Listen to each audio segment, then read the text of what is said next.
Yep.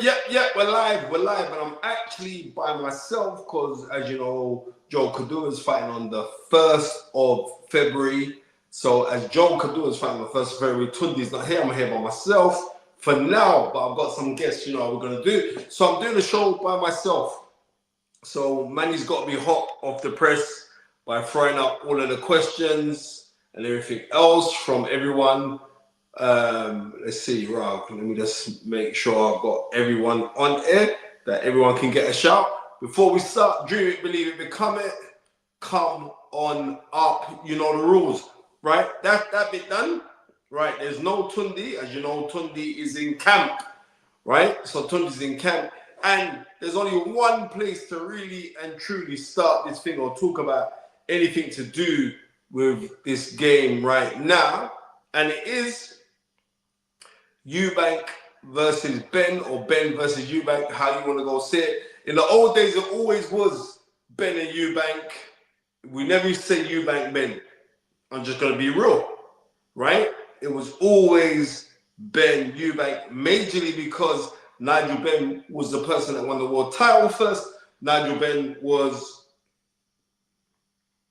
he was loved, right? Simply because he was an ex-serviceman, he was East London, and not only that, he was loved even more so because it was easy to dislike Chris Eubank Sr., who came on board with boxing is barbaric. You know, he came out with certain outlandish statements and how the bravado and how he used to be very eccentric in his behavior, which made Chris Eubank that polarizing figure right throughout the 90s. And we can't take away anything from the things what Chris Eubank has done, or neither can we take away the things what Nigel Benn has done, because here were these two men became two-weight world champions, and their two epic battles that they had.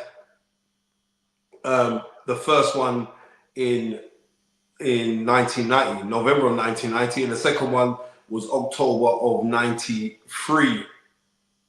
Well, the second fight, as we know, what happened in the second fight, it was given a draw, but many people believe that Nigel Benn won.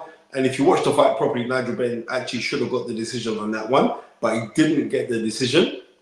But in the first fight, which was an epic battle at Birmingham NEC, Nigel Benn gets stopped in the 9th round. And it was a really, really torrid, hard battle. So that was said and done. You know what I mean? That was said and done. We move on to the two children. Now, the two children, just kind of different, right? Because when we look at things now, and don't worry, the question we put up, I'll up 1 second, I'm going to go link it up on air so no one can feel like I'm just avoiding you guys or avoiding any questions that's being thrown at me. Right, my apologies if you guys can think that, but don't think that. And boom, we got 100 people watching already. That's kind of cool. Oh, we got more than that now. Well done. Make sure you leave the like and subscribe. You touch on those buttons, yeah. Let me just shout out all the people that's here with me right now. Despec 97, big ups Ton and Spencer 100, the Stamina family. Yeah, like, share the thing. Thank you very much. Jammer, big up yourself. Dan the man, big up. Who else have I got there? Lee S, Jammer, Rob Meyer. Yeah, good evening to you as well, my friend. Well, Leah Spencer holding the fort for a second week. Nice one, Spence. Listen, I've just got to do that because there is nothing else for me to do. Bar hold the fort, because you know what I mean, next week, this time next week I'm not here, I'm out of the country, so I don't think we're gonna get a show because I don't think Tunde's gonna do it. But what I am gonna do, I'm gonna leave things open because I really do want to debate this Eubank Benn situation here. So Mally, put the link in the comment section and let's see what's going. Come on, Bobby Wright. Big up yourself, my friend. Air Max 90 King. Big up. You're saying that you can't hear me properly. Hold up. Let me just... Is that better now? Can you hear me better now? Can you hear me better now? Hopefully you can hear me better now. My apology on that. Tyrone Booth, A. Zinger, Joe Barrow, Damian Charles, Joseph, yo, Joe, big up yourself. And Joseph is saying that Eubank is going to win. It's going to be like the Watson-Benn fight all over again. That's a big thing, Joseph. I'm going to have to address that, you know. Simply because, let me just say this, yeah? Simply because, bro, Manny, 1 second, yeah? I'm going to see the questions now. I made the screen bigger. Now I can see the questions. I hope you know, like, the camera is 10 times better than what you got last week from me. Please forgive me. I can see it. Rob Meyer is saying the view on the rehydration clause, and Eubank at 35 years old is fighting at 160. Now, a lot of people are talking about this rehydration clause, right? So I've spoken directly to the people in Eubank's camp. The rehydration clause is a £10 rehydration clause, and you have to be £10 over the 160 limit, right? So you can go weigh in at 170 the morning of the fight. So on the morning of the fight, you have to weigh 170. Then you remember, after you weigh in 170, you can balloon up to whatever you want to be, but there's a £10 rehydration clause simply because you're going to be fighting, you know, say, Eubank Junior could be going to that ring come fight night, because they're going to be fighting around about 10 o'clock in April of this year, right? If they do fight, he must probably enter into that ring, I believe, maybe about 185. Maybe about 185 going into that fight. I think Conor Benn will be going into that fight maybe about, I don't know, 172, 173, maybe going into that ring as a light heavyweight, because you know he's got to cut weight anyway. So when you say you're only fighting at welterweight, he most probably has to chop 2 stone to make weight. So the rehydration clause, I don't think the rehydration clause is going to be that much of a factor. I think more so the fact of the rehydration clause. Tunde, what are you doing there? Steak and chips is 185. Bro, I'm telling you this now, Tunde. I know you're studying right now and you've left me to hold the fort, but I'm saying this. I'm going to be real. I know Conor must walk around big. He must walk around very, very big, right? And I know him doing welterweight must be very difficult for him to get down, because he's grown, he's matured as a man. But also the same thing, it's not no easy task for Eubank Jr. to get down to 160. And even though the morning of the fight, right, there's a weigh-in, and I think the weigh-in's at 9 o'clock in the morning. The morning of the fight, you have to be no higher than 170. So we shall see what happens when it comes to that. And that's interesting to me. Very, very interesting. Anyway, ladies and gentlemen, we're going to, Manny, put the link up so we can grab some other people's opinion on this fight. It'd be very, very interesting to hear your opinion on this. I was meant to be joined today by Mark Prince, but I don't know what's happened to Mark, but it is what it is.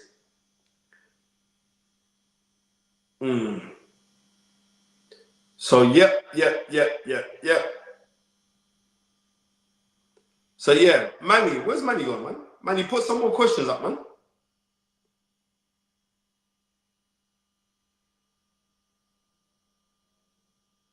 No, that's a very good question. Our guy, the man that can Manny, is just asked, like, do I think that Eubank will be involved? And we're talking about Eubank Senior, the father. No, I don't think that Eubank Senior will be involved in this fight. Matter of fact, I should have just bird called him to find out his opinion on this. But when I spoke to Chris Senior before, in his head, he was adamant that this fight wasn't going to happen. You know, he's like, Spencer, the universe will not make this happen. But I really do believe that this fight is going to happen, and we're going to be in for something special. We're going to be in for something special. And I also hear through the grapevine, Tunde, that Yarde could be featuring on the undercard of the fight in April versus Lyndon Arthur. That's the name that's been thrown out. I hear through the grapevine, you know me, I put my ear to the ground, and I hear kind of things. So I hear that fight could be happening. I should actually have given Pat Barrett a phone call and found out from Pat Barrett. But I know in this fight that Eubank Sr. will not be involved in this fight, because I think Eubank Sr. believes that his son should be fighting up at 168 and not boiling himself to get down to 160, even though he's got the rehydration clause of 10 pounds. But that's what I believe. And who have we got joining us here? Hey, it's Benny. Hey, bro. You know what? I didn't. When did you convert? Sorry. Salam alaikum. I did it a month ago. Bobby? Then I chopped it off, and then because the wife don't like it for some reason, I don't know why, but and then I thought, you know what, I like it. No, I didn't recognise you at first. But I need to get, like, you know, yours is proper shaped up. Yeah. I just need to get, like, a bit better at it. I'll go to the barbers and get it done and that, but it's one of them ones, and it needs practice. Yeah, it is. And Mark Prince has joined us as well. Yeah, I mean. How do you, Mark? You good? What are you saying, guys? Yeah, very, very good.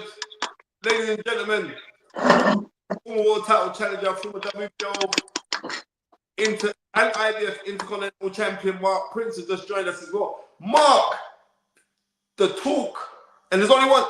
Let me just say, newsflash. You know, you got the big fight on the 1st where Joe's meant to be fighting, right? Joe Cordova is meant to be fighting. I don't know who Joe's fighting, but whoever he's fighting, they're going to get broken. But Joe's fighting, but on the 1st, and the top of the bill is Isaac Chamberlain, right? Yeah, Isaac Chamberlain and Video Riley. Yeah, Riley. That's it. All right, here's the exclusive coming out on the Fighters Right. That fight's off. You're joking. The fight's off. Apparently, Isaac has suffered an injury. You know, I keep my ear. Has he? Yeah, he suffered an injury, Mark. Oh my days. Yeah. So he suffered an injury, and now that particular fight is now off. They got to put someone in, because that's not Riley's fault. They're going to put someone in Isaac's place then to replace him. Well, yeah, well, you know what? It's a month. What am I talking about? It's a month. It's not even a month. 2 weeks. 2 weeks. What about how long's it? How bad's the injury? Do we know anything about it? I heard it's an eye injury. Couldn't have put that Zorro in? Zorro? It's 2 weeks. You know what? Ben Shalom would have to dig into his pockets, but that's the word on the street. You know what I mean? That's the word on the street.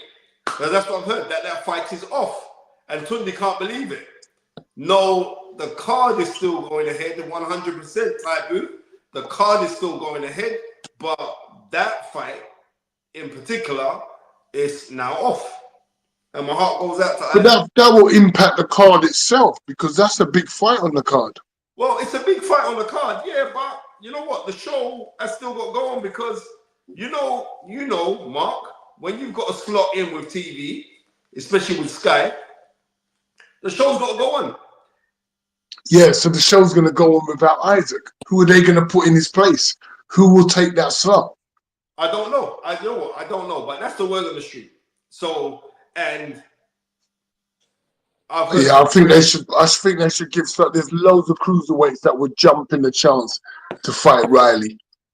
Well, you know what? Let's hope that somebody has the gall and the guts to go and do so and jump in and fight him. But at this present moment, he is without an opponent. They're looking for someone for him. So, you know what I mean? We'll see what's going to happen. That fight, I was really looking forward to that, to be honest. Bro, I think everybody's looking forward to it because I think two skilled campaigners, I mean, one's been at a higher level than the other, but two skilled campaigners, and I think was all sitting down to watch with bated breath what would happen. You know what I mean? So, yeah. What's your take on it? What's your take on it, Spence? You know, my take is this, yeah? I would like to see, even though it's different promotional groups, but I know that brother's always fit Siobhan Clark jump in. That's what I'd like to see, right? Okay. But I don't. But on Isaac and Riley, what's your take on that specific fight?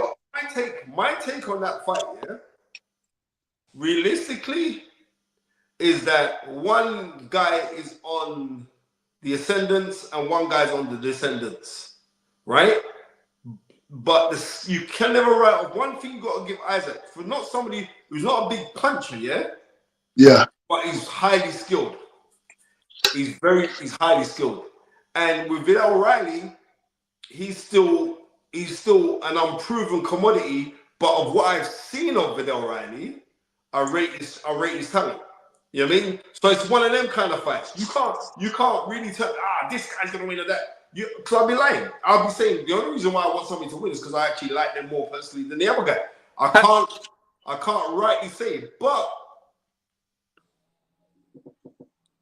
I would favor Vidal O'Reilly to pip it on points. How old's Isaac now, Spence? Isaac's been around for ages, man. That shows your wisdom, Spence. Okay? That shows your wisdom. Because if I was in the gym and I bumped into Isaac and I had a chat with him, I'd say, remember you're fighting a guy that doesn't get gassed in the later rounds. He's got a good engine. He's got a good boxing output in terms of how many punches he puts out every round. He's a busy fighter.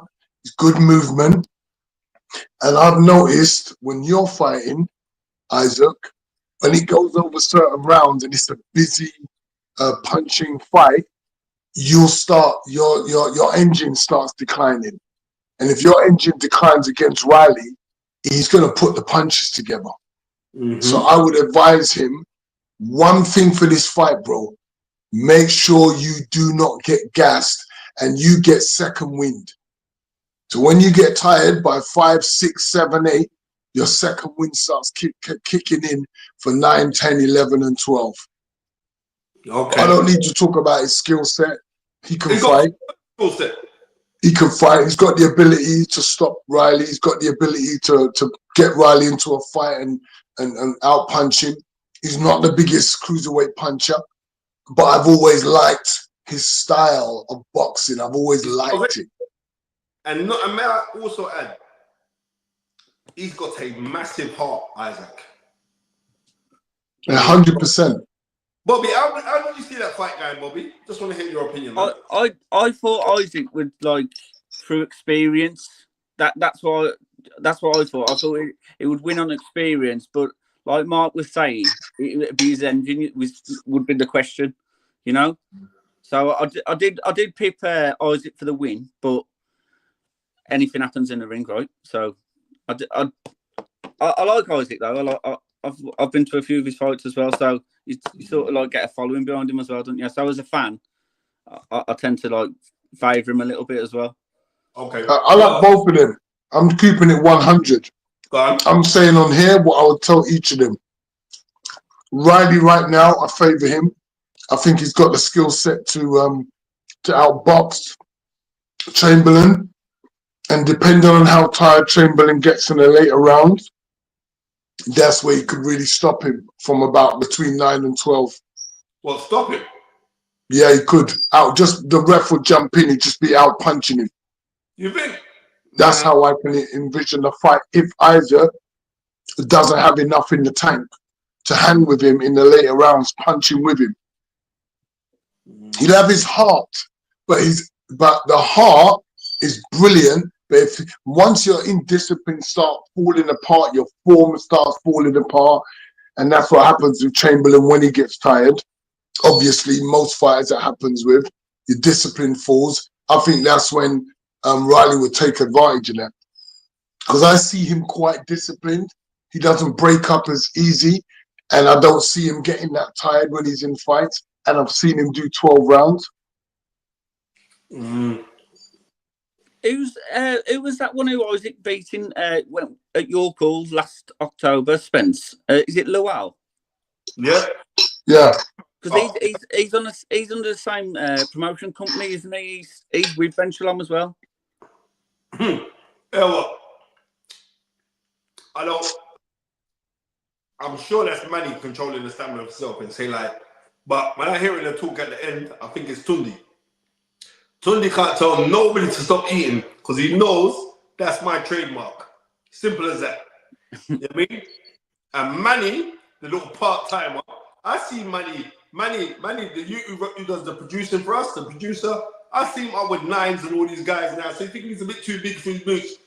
So when I see him, I'm going to give him a slap.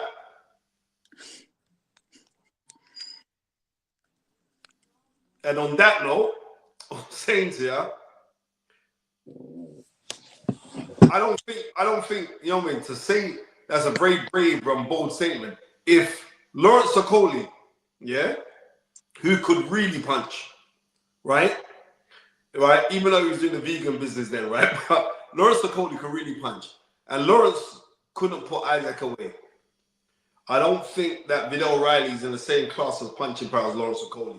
So I find it a very big tool. I think that's a very bold statement that you think that he could stop Isaac. I don't think that he could stop Isaac. I think you'd favor him because he's a younger, fresher of the two. But now that Isaac is with Adam Booth, that's who's training him, yeah? He's got a very, very experienced man in his corner now. Even though the fight's not happening, and when it does get rescheduled, I think it is a 50-50 fight.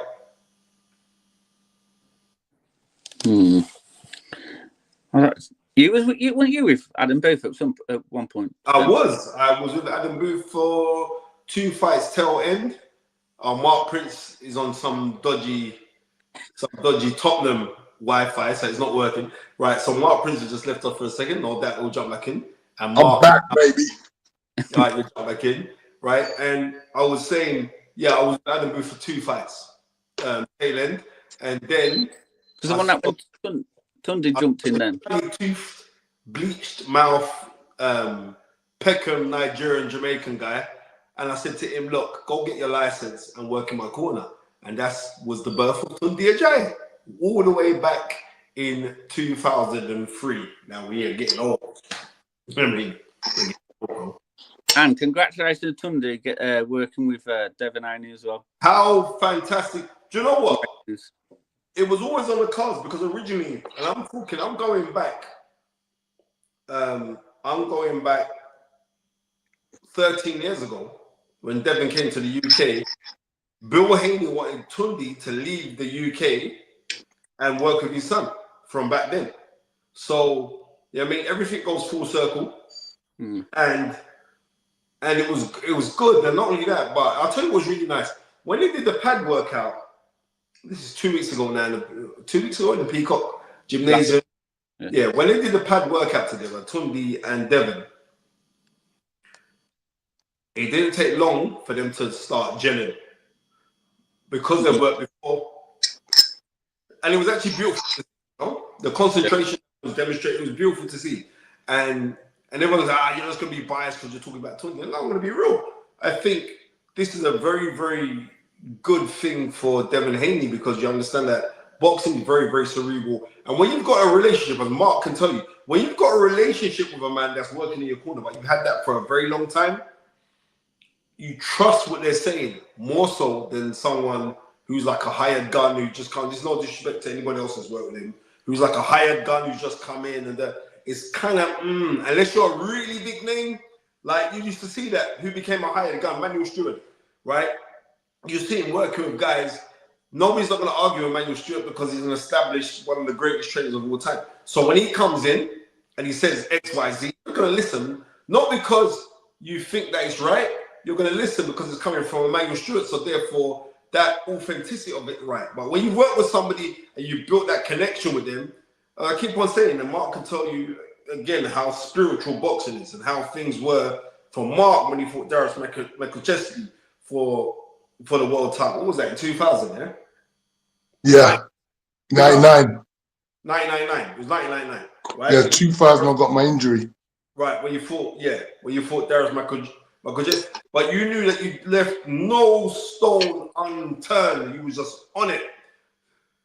Boxing is very, very spiritual. You know what I mean? Boxing. 100%. Yeah. Bobby, I'm telling you, when you train a certain way, you're on it. You're walking down the road and you're saying to yourself, I hope nobody messes with me. You know what I mean? I hope nobody doesn't mess with me. Because I'm on. I will, yeah. So it is. But you feel like you could smash through walls, and exactly. Let's not escape from the real reason. The real reason is that we just saw it being signed this week with Chris Eubank Jr. and Conor Benn is signed, a done deal. Tottenham in April. It's going to be a roadblock. What's your thoughts, Bobby? So I read it on your post actually, Spence. I think it's going to be a bit of history repeating itself. I believe that Ben's going to be too emotionally involved, and he's going to start out fast. But I generally think Eubank's going to use his experience. As much as people say when he faces a real boxer, he struggles and that. I do get that, but I just think Conor's going to be too emotionally involved, and he's going to old man him a little bit, really. Chris Eubank, I believe, and I believe it's going to be history repeats itself round 9. Yeah, that's what I think. Yeah, I mean, could be completely wrong, and people on the chat and that might disagree and think I'm mental, but you always say, Spence, and I listen to you quite a lot, that history does repeat itself. So I've got a feeling that might happen. What's your take, Mark? Mark. Yeah, bro. Yeah, what's your take on the fight? What do I think of the Benn and Conor fight? Yeah. Look, it's business. It's strictly business. That's what that fight is. It shouldn't be happening. They're nowhere near in the right weight groups. But it is. It's going to happen because of business. You know, one's got done for taking peds. That should make it even more why it's not happening. But because of money, it will happen. And people want to see it, not because of those two, but because of Eubank Sr. and Nigel Senior, Ben Sr. So it's Ben Sr. and Eubank Sr. that's really created this money-making fight for their sons. And people will come because of the big boys. They just want to see what their sons can do. Sorry, what is this guy doing? Who's that, Tunde? Yeah. Listen.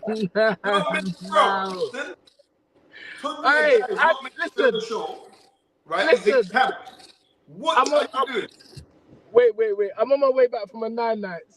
And I had to say, listen, I got to stop you, man, just chewing like you're in a Caribbean food shop.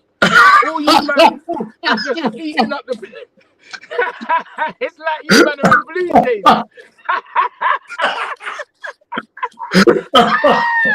Wow, I can't believe it. I'm watching it. I'm driving home. I'm seeing Mark there with a plate of curry goat and rice. I'm seeing Spencer there with jerk chicken and rice. I'm like, what's going on here? I gotta get some parliamentary procedure. You gotta love me, man. Hey, Mark is just rested up on his leather chair. He's probably got a Guinness punch to his necklace. You better make me sweat, man. You man are legends. My days. In the game. Oh man, what's going on? Listen. My man's got me sweating with laughter, you know. Mate, I'm supposed to be anonymous for a couple of weeks, but I couldn't help but laugh and listen to you lot's discussion, man. You lot are legends in this. Oh, too funny, man. Lovely, man. Lovely to see you today. Yeah, Tunde, go where you got, man. Get off the thing, man. Listen, keep doing what you're doing, man. I'm watching. You know, man, I'm not there, but I'm definitely in tune and listening to the great conversation. So, Tunde, Yeah, man. More love to you, bro. it's your teeth. listen, hey, Mark, next time the missus is cooking up a plate of food, just remember your brother, man. Remember your brother. All right, listen, you man are welcome down there, bro, because I'm going to fix up a storm, bro. You man are Big up, welcome. Bobby, right? I see you, bro. It's fish on the agenda tonight. What? Come on. Maya? Listen. What you saying, my bro? Have a good evening. Have a good evening, everyone. Have a good evening. Rob, salute, my friend. Rob, what is your opinion? Eubank, Ben, how do you call it? And why do you call it in the way that you do? Right. Firstly, I think nature dictates at 35 years old, Eubank Jr. should now be fighting at 168 again. Thank you. So I'm with Eubank Senior. Thing, Robbie, carry on. Yeah. And I'm against rehydration clauses. I think boxers are typically injured when they're dehydrated. And it seems to me Eddie Hearn wants Eubank Jr. dead at the weight. I really don't agree with rehydration clauses. So I give Conor Benn a chance because Eubank Jr. there was a vulnerability about Jr. in his last performance, a fragility that wasn't there before. 100%. I really do believe he should now return to super middleweight. So I'm especially against 160 pounds with a rehydration clause on top. And as for Eddie Hearn as well, saying it's his weight class, morons. Well, he's also fought at super middleweight years ago, and he's 35 years of age now. So I'm totally with Eubank Senior on this matter. So I'm concerned about the weight and the rehydration clause. That aside, I would favour Eubank Jr. to beat Conor Benn. I think he's far more experienced. He's mixed in better company. Conor Benn's yet to win a title. And I still, it leaves a bitter taste in my mouth what happened a couple of years ago when they were making Eubank boil down to 157 pounds with a rehydration clause when Conor Benn failed 2 drug tests for PEDs. And I'm really not happy about that whole situation. I don't I'm think just gonna be totally honest about this. I don't think anybody's. I'm gonna tell you, here's a reason why. What's it that doctor Usman. Yeah, Dr. Usman, right? Who's coming up everywhere now because look, he's out again now, isn't he? Yeah. Right. He pictured with Dennis McGann now. Yeah. Dennis McGann was using, and Dennis McGann, I don't know if he's guilty, but you got busted for having something in you. So, you know what I mean? And my heart goes out to Dennis because I actually like this nice kid. But it is what it is. The thing that they found in it was mandrolone, right? Mandrolone is the testosterone that is given when you're trying to boost up cattle, right? So, and this doctor, he's being pictured and being affiliated with too many different people now, right? And I saw the statement that's come out by Robert Smith of the British Border Control saying that they can't call him in because he is a license holder by the British Border Control, so they can't do anything about it, right? But legally, something should be done. And listen, this is not me having anything against the doctor, But I'm saying there's no smoke without fire, my friend. Now, maybe you're giving these athletes something that they don't know about, right? Saying that he could be saying, "I'm giving you a vitamin shot," but you know, business is business. Let's keep it as it is.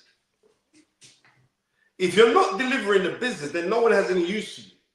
So all of a sudden now, you're a doctor, and I've known you from way back. You've worked with so many different people, but all the guys that you had worked with, they've been busted for drugs.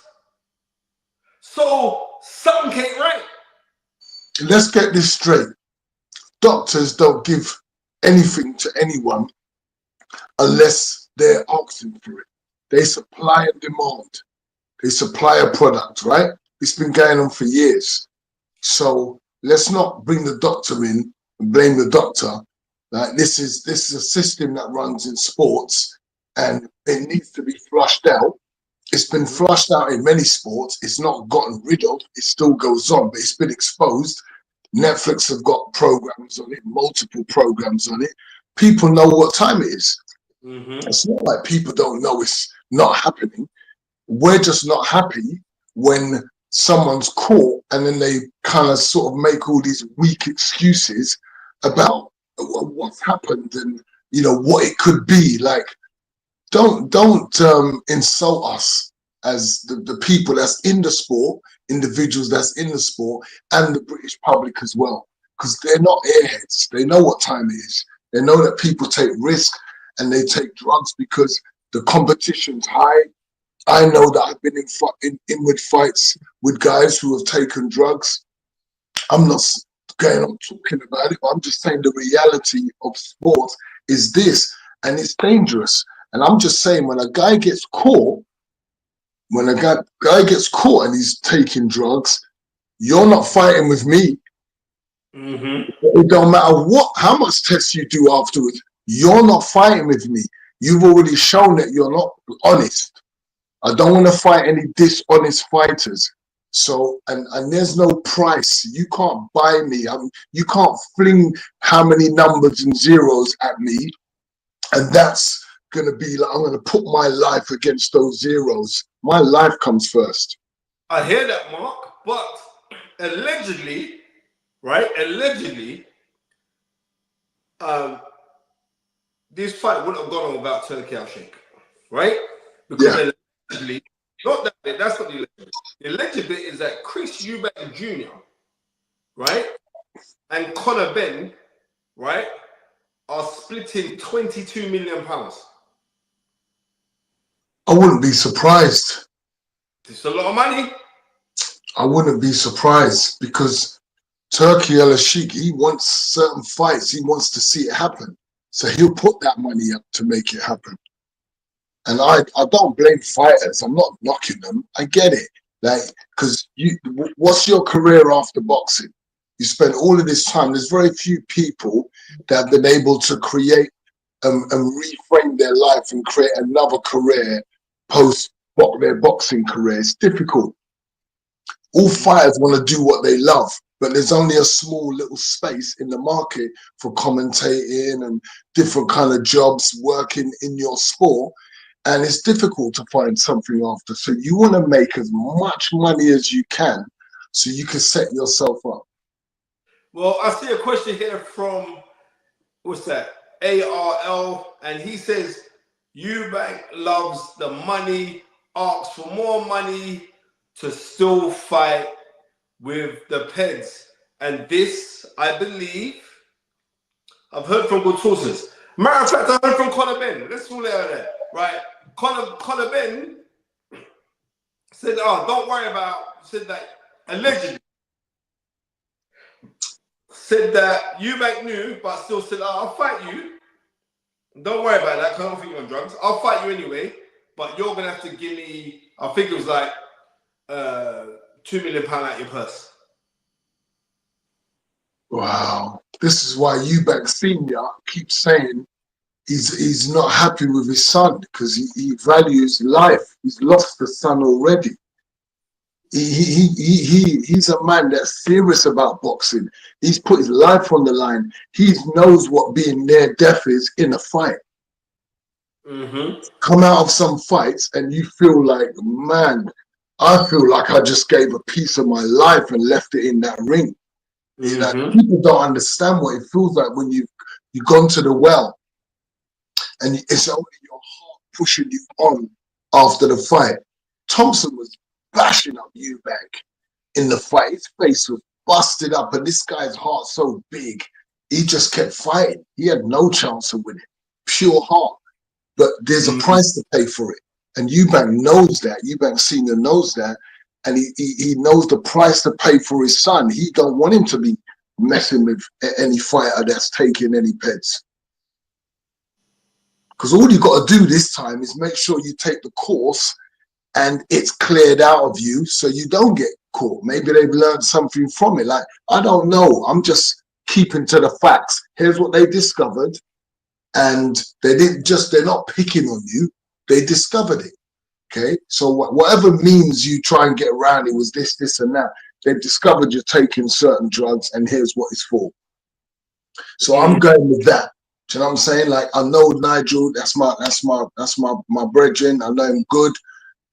We talk. I don't know Conor as well, but it doesn't matter. Father, son, it's all good. But I've got to keep it 100, and I've got to say what I would say to Nigel if I met him. That boy, do you know what I mean? Like, it's not a good look, man. That your boy, especially coming from that heart, that arena that you've kind of built up, that your son would even be messing with that. And it's just about not so much you defending him, but just having a chat with your boy. Just say, look, if that's a part of the training regime, allow it, because it could ruin the whole of our what we built up, our legacy. What I speak to Conor regularly, yeah? It's kind of weird. Like, I've got a better relationship with Conor Benn than I do with Nigel Benn, right? Okay.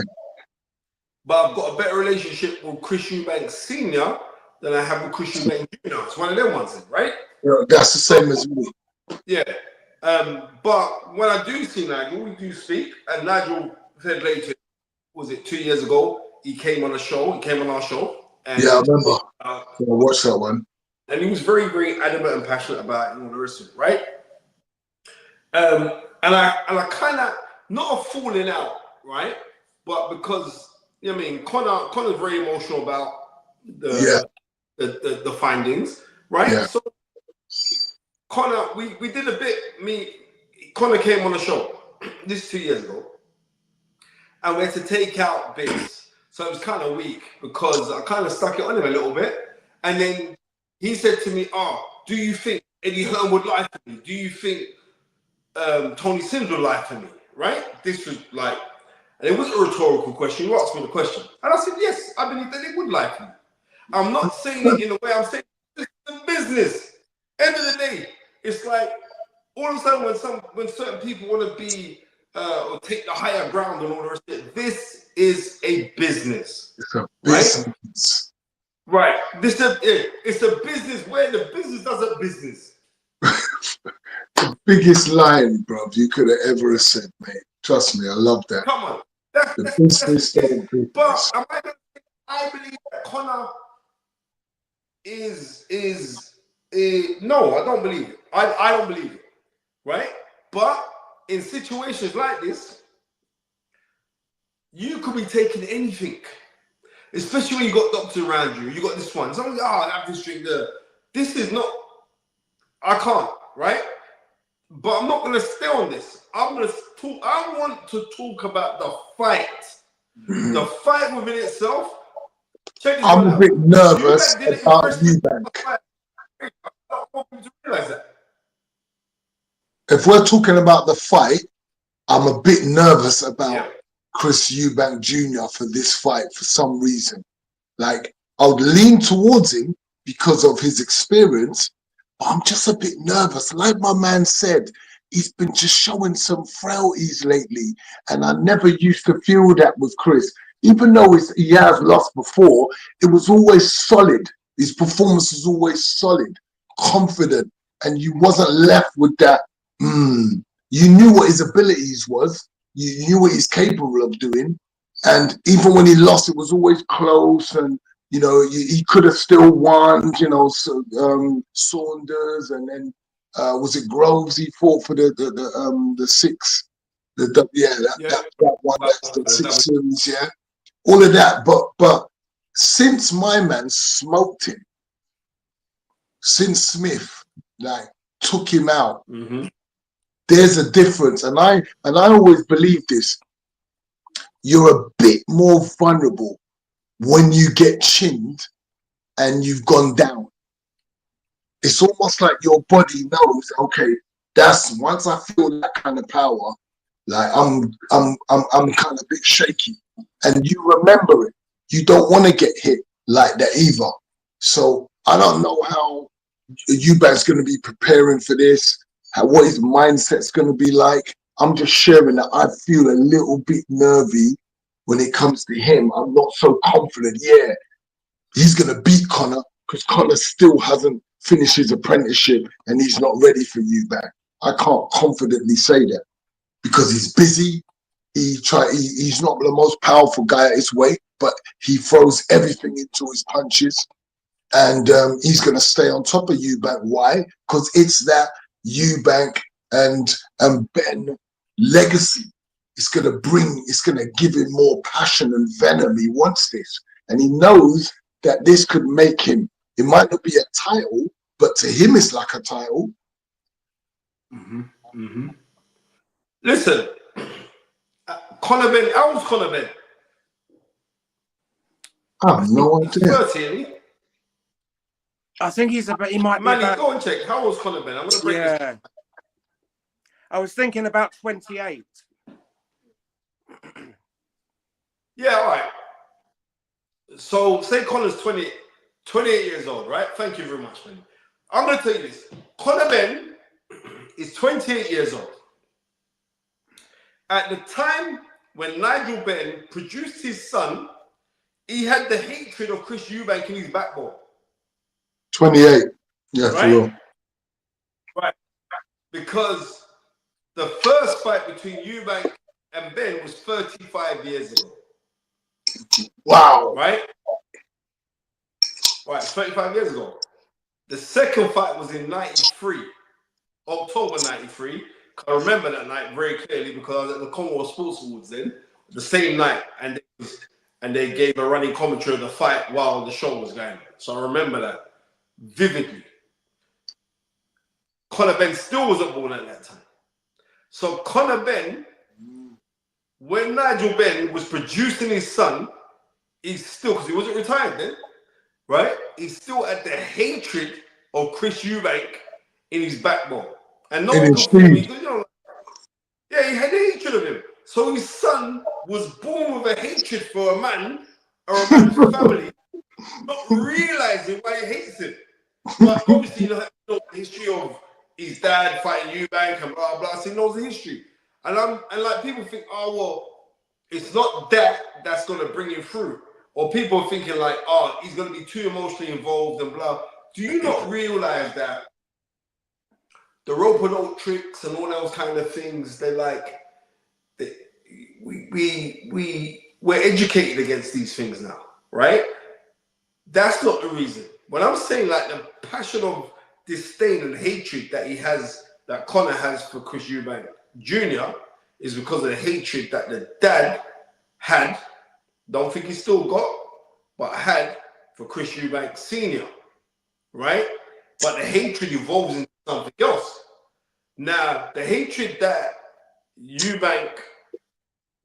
Conor Benn has for Eubank Jr. will push him that extra limit, will make him train a little bit more harder, will let him go into certain things. And especially if you look on Eubank's last opponent, that also was a Brazilian, he was deliberately picked wrong. They deliberately picked that guy because of his size. He wasn't the biggest middleweight, for him to practice on teeing off for if he gets to fight with Conor. Because originally, Conor wasn't in the say-so. Conor was like, oh, maybe we'll fight Conor, maybe we won't fight him. The fight was going to be Chris Eubank Jr. versus Golovkin. They were going to make that fight. And then Eubank loses to Smith, to Beefy Smith, beats him in return. He still said he wanted that fight against Golovkin because they're going to make it up for a spirits world title. That's where his mind was at. But no, it didn't happen. But now, this fight is dangerous for Eubank because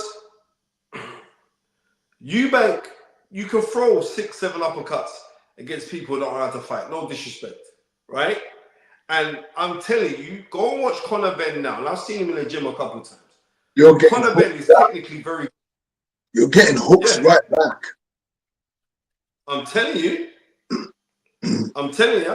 So, anybody underestimating Conor Benn's chances in this? What did Smith get Eubank Jr. with?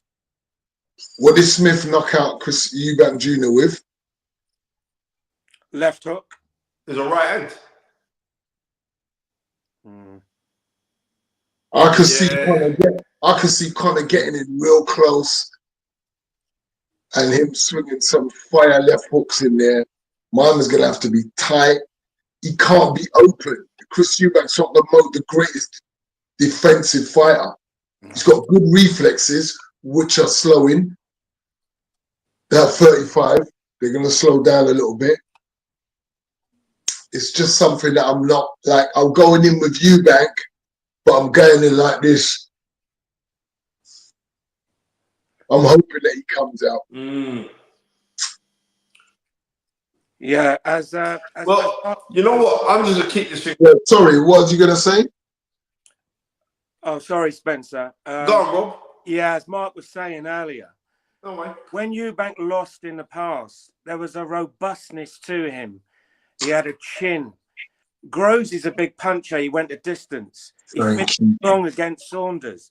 He did a number on James DeGale. James DeGale was way past his best at the time. Yeah. But against Smith and even his last winning fights, that robustness isn't there anymore. You know, he looked a bit wobbly last time out. And he was supposed to look absolutely fantastic against that opponent. And he was a little shaky for me. Yeah. I didn't like him in his last fight. I didn't like him, Spence.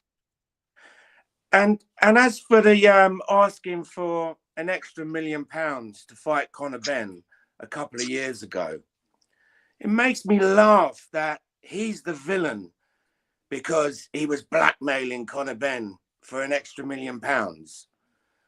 I've got a slightly different take on it. I mean, to go in against someone on PEDs, to risk your life in an already inherently dangerous sport. This isn't synchronized swimming. This is a full contact combat sport, you know. I think asking for an extra £1 million to risk my life against someone on PEDs is quite reasonable. But he's the villain, not the 2-time drug cheat. Well, makes me laugh. How do you call the fight? Sorry? How do you call the fight, Rob? How do you call the fight? Who do you think is going to win? Because of this rehydration clause and the fact that Junior is going to be fighting at 160, I give Conor Benn a chance that I wouldn't otherwise give him. If it was at super middleweight, for example, or even middleweight without a rehydration clause, I would favour Eubank on experience. But my concern is he's going to be dead at the weight. And, you know, he's 2 years older now than he was when the fight was originally planned. So this favours Conor Benn. And for me, this weight situation favours Conor Benn because apparently he walks around at super middle. You know, he loses a lot of weight to make welterweight. So from my experience, yeah. Sorry to cut you, but from my experience, I can share what it's like to being dead at the weight. I was in a weight category that I had no business being in for the length of time that I was in it. I was always dying at the weight. I looked like Skeletor, just just bones around there, all these bits just sticking out by the time you go in for weighing, just dry. You know, you're doing anything, spitting, anything to just like not have any liquid going in. It's horrible. And I went into my world title fight like that. When the going gets tough, you can't go with the toughness. You can't go with it. It's in you. You want to, but you just can't. Like, you're dragging up the dregs of the insides of your spirit to keep going through it. And I experienced that in my fight. And it's a tough thing. Straight after that, I was like, I'm Sorry, done. Mark, we're losing a little. Huh? What's up, bro? He said we were losing. He said we were losing you, Mark. But Okay. I can hear you fine. Oh, great. I can hear you fine, Mark. I was just saying I was so dead at light heavyweight long before my world title fight, but I was just adamant that I could do it, and I didn't have anyone around me to help me know how to make weight. We just didn't have that skill set. It was so old school. The sound was going. Oh, the sound was going, yeah? We couldn't. I was just talking about how weight drained I was. And for so long, I was making light heavyweight when it was so difficult. I was weak. So once you put me in a tough fight, by the time 6th round comes, when it's time to really step up the game, and because it's a title fight, you gotta find something in you, that extra bit to get there. And I realized I never had that extra bit. I'd gone to the well so many times at light heavy, just trying to pull something out of the bag, that I just didn't have it. So I know what it's like to mess with weight groups. You got to go in comfortable. But because of the money, because of the fights, people are taking risks to make fights with people. And like now it's different. They've got like weight claws and all these different things going on. We never had that. Make the weight.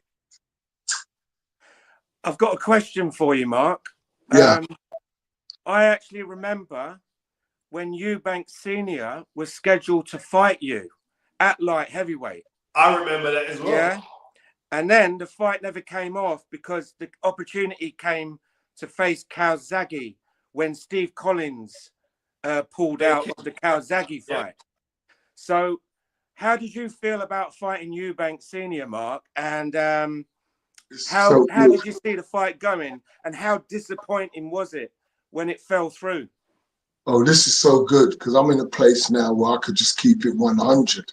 So here's how it went. I finished my run from 6, 7 in the morning. I come back, I'm lying down sleeping. I wake up to some morning news. I'm hearing my name while my eyes is closed and I'm lying down. They've announced that I'm fighting Chris Eubank Sr., who's coming back from Dubai. I'm like, what the hell?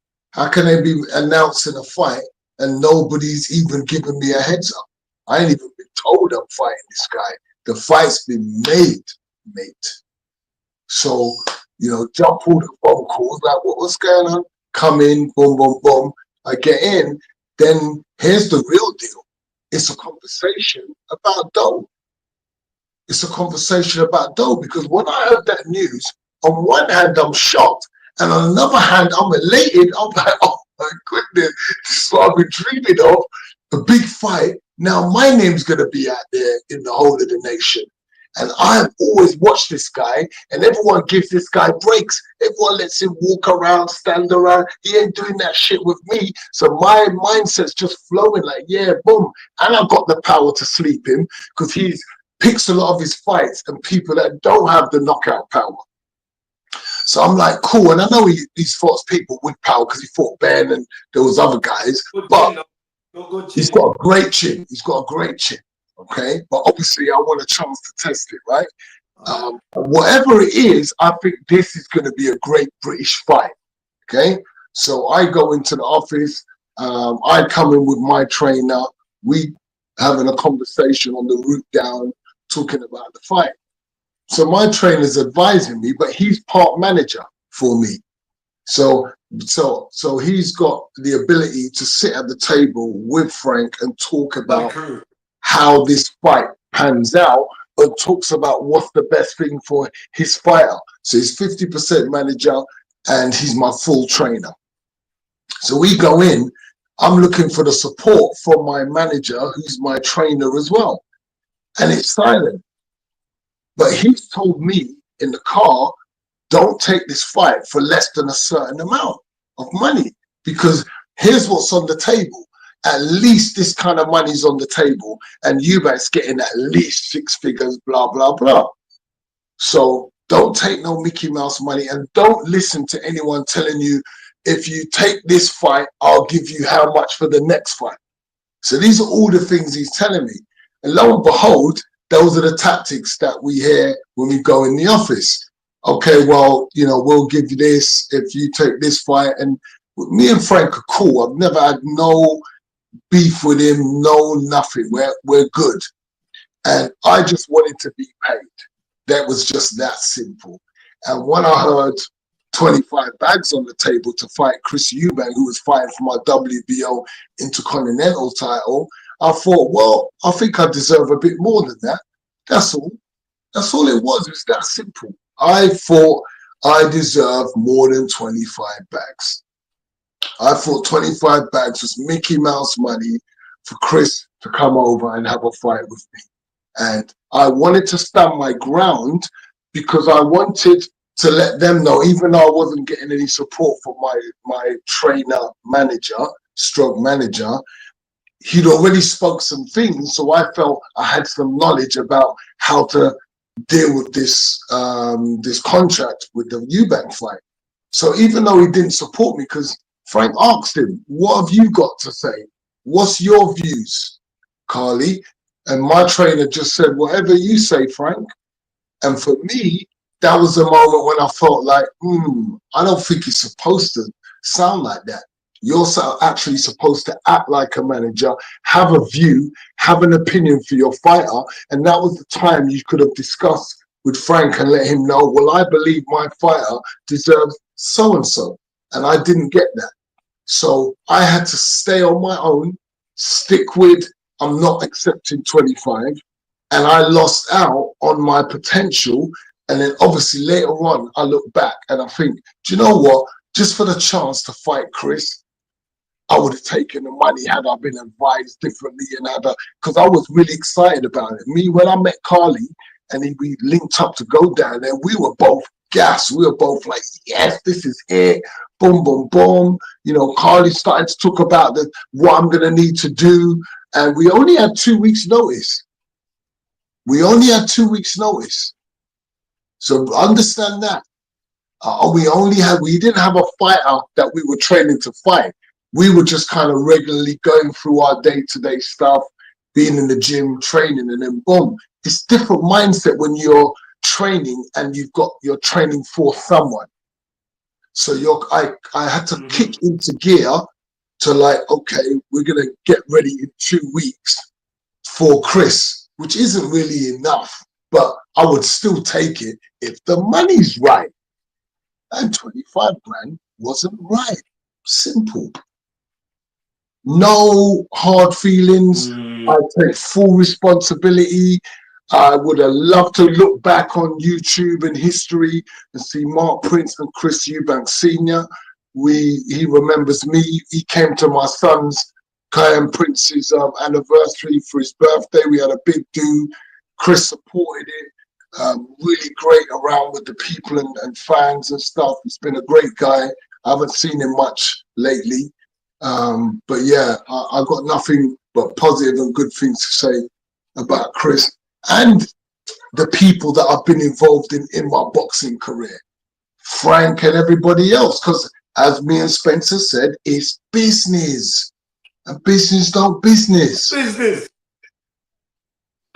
don't business. Yeah, man. You know, I'm just a young kid coming up. I'm in my 20s at the time. I'm just a young boy. You know, Frank's a mature guy that's taken over the boxing scene. He's the big man. This was before he was legendary and put down in the Hall of Fame Frank Warren. So, you know, he's running his thing. He's a grown guy, and he's gone through his growth and development also, as I have, as a man. He's gone through his. He's made mistakes. I've made mistakes.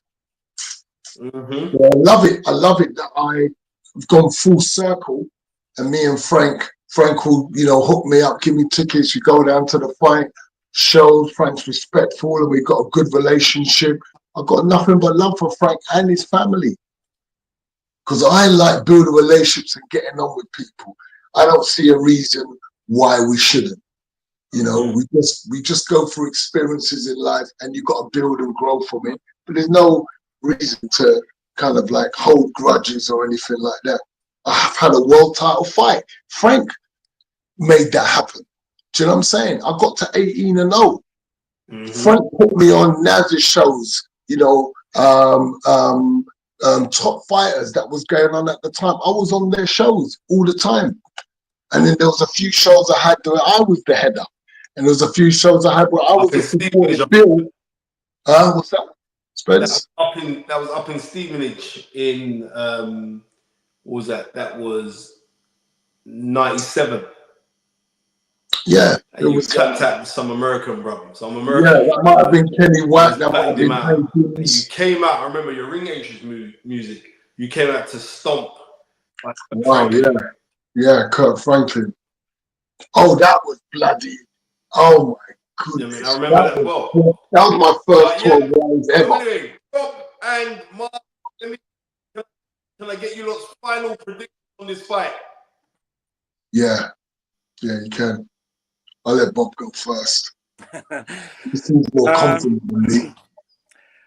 Okay, I'm going to go for Eubank Jr. victory, late stoppage. You've just frozen for me. I don't know how it is for anybody. Wow. I can hear him clearly, Spence. He said Chris Eubank Sr. stoppage, late stoppage. Wow. Do you know what? Because of my nerves, I don't know. I just think that I have no idea what's going on right now. But someone's going, oh, Spence, can't you hear us? I can hear you, bro. I can hear everyone. Yeah, I can hear Mark fine, Spencer. I can hear everybody fine. Yeah, I just think that Conor might do something in this fight. I just don't trust Chris in this one. All right, I'm gonna jump out. I'm gonna jump out and come back in. Yeah, do that. Yeah, Bob, I'm just nervous for this one, mate. Yeah, I've got to say, Mark, it's a pleasure to meet you. 100%. I want to congratulate you on your recent award. I appreciate that. Yeah, I was very touched by your passionate and articulate speech. Oh, excellent, man. Yeah, it was very good, sir. Very good. Yeah, I really appreciate that. Thank you. Thank you so much. That means a lot, Bob. Yeah, great to meet you. I was just talking about the awards on the sports personality. Seriously, congratulations to you on getting awarded at the BBC Sports Personality for the tremendous work that you're doing, Mark. Yeah, very, very touching speech that you gave. Yeah, bro. Very touching speech. And I know for a fact Mark don't write his speeches out. Mark speaks everything. 100%. He speaks. I've been around Mark a long time, like quite a few talks. He speaks directly from his heart. Yeah, bro. Yeah, and we've got, what is it? It's the CC Awards, the Community Champion Awards, which is on the 1st of March. I've sent you your invite already, Mark. Oh, beautiful. Yeah, go check that out so you'll be on my team. Man. 100%, bro. I'm up for an award. If I get it, I'll be happy. If I don't get it, Yeah, I'll just free food. Yeah, man, that's lovely, man. I'll be there, bro. But yeah, so what's your prediction, Rob? Yeah, I'm going to go for a Eubank Jr. victory by late stoppage. Okay. And what's your call as well, Mark? I think Eubank on paper should do it I just got a funny feeling Conor's going to do something here and distress that. So I'm going to go for Conor. Okay. Just because of the feeling in my belly about this. Okay. And Mark, I'm going for Conor Benn by knockout, mate. Seriously. Yeah. I'm just going for Conor Benn by knockout. I can't see it getting points. Neither can I, but I'm keeping this 100. It's too easy to pick Chris Eubank Jr. in this fight, but I'm looking at Chris Eubank Jr. being old. Chris Eubank Jr. is in some legal battle right now with Frank Warren over calling. I'd rather his mind be totally just put down on the fight. So glad you mentioned. And it's not. There's the concentration's not. But one thing that I was, even though it's 2 fights ago, but the way he beat up Liam Smith in that rematch was special. I don't give a shit. That's special. But you to go, yeah, that was special. Yeah. You something that Canelo couldn't do. No, right? 100%. That was a special performance. Yeah. Right? But I saw nothing remotely special when you boxed the other day in Saudi Arabia. Thank you. Thank you. And that's the truth. But it means saying that we never know. But what I am saying is this. I'm so much team boxing. I'm so looking forward to this fight. You know what I mean? I'm so looking forward to this fight. Yeah, I am. Tottenham Stadium, right? Guys on for the hour. Rob, thank you so much. I mean, big up Bobby Wright for jumping as well. Dr. Mark Prince, OB. Yes. Mark has got so many medals right now. I think he's Horatio Nelson. Listen, bro. None of it means jack if I can't reach the people and make changes in people's life. That's what I'm all about, bro. So honestly, and I just need people to understand how I am as an individual. I'm all about the people. How can I help you? How can I transform and help your life? What value can I add to your life? Or otherwise, I'm useless. You know, getting medals, titles, that don't mean nothing if I can't use it to benefit somebody else. Wow. So I'm just using them to open doors, and people love that, and people were just blown away by the speech. So I'm getting contacted from all over the place, and people just wanting to make connections. So it's down to me to have the business savvy to turn that into branded business revenue. Why? Because I want to build things for people. I want to build stuff for kids.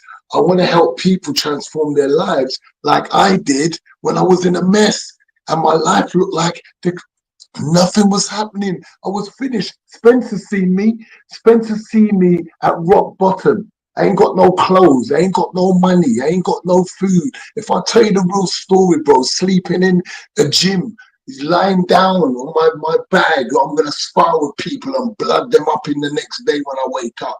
I'm in that ring. There's blood stains on there. It's freezing. And I'm thinking, I'm going to turn my life around. I'm not going to be here.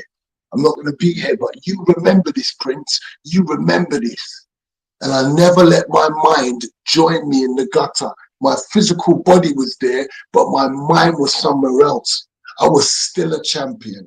I was still God's soldier, and I was still going to be great in my life. That was how I saw things. This is the realness, and I want to teach people how to do that instead of quitting, instead of giving in, instead of getting broken down by mental health. I want to teach people how to do that. I want to teach fighters how to overcome this mess in their mind, these voices that are negative, affecting their performance. We talked about it, Spence, on Spencer's show one time. And Spencer was agreeing that's something I could add. And I want to get into the business of life coaching with sports people and individuals struggling. So look out for my channel, Dr. Mark Prince OBE, my YouTube channel. I'm kicking that off, my website, Dr. Prince OBE. Hope Spencer don't mind me just sharing this with people. Go onto the website and launching it this month. Like, I'm really getting busy. That award is not just given to me. I am going to work It ain't just the Kind Prince Foundation, it's the man behind all of that business. I want to give that over to people. It's valuable. Wow. Yeah. I don't think nobody ever could top this, and I think this is a beautiful way to end the show. May I say a massive big up to Mr. Rob Meyer, always supporting the show, and I'm very, very grateful. I appreciate it, Rob. Mark Prince, Dr. Mark Prince Obi, thank you so much. And everybody who has been up on the chat, because we had quite a few people up on the chat. Yeah, thanks for staying on, guys. Yeah, man, which I'm just so grateful for. And we're going to end it. See, this time now, Rob, you're going to get Tunde's part. You know what Tunde says at the end of the show? Yep. Go on, Rob. Here we go. Dream it, believe it, become it. Come on now. Peace, two fingers. I'm wishing everybody to have a fantastic next 7 strong days, because we don't do weekdays. We do 7 strong days. Keep on pushing forward. You've heard from my guy Rob Meyer. You know what I mean? If I had a bigger bro, it'd be this guy here, because he loves his game. He loves the game. He loves the game, just like me. And Mr. Dr. Mark Prince, you know what I mean? World title challenger, and a man that's doing fantastic tumultuous work in the community. Everybody have a beautiful time of this week, and you can get me next week because I'm going to be in the Caribbean. I'm actually flying out to go visit my dad's grave, so I'm flying out. But we're gonna do something. Maybe we're gonna have to hook up. Maybe Rob and Mark need to do a stand-in. I'm gonna get Manny to email you lot to do a stand-in to take care of the business, because I trust we're going to be in capable hands. But everybody else, have a beautiful week. Take care. God bless. I'm off. Thank you, guys. Good night, gents.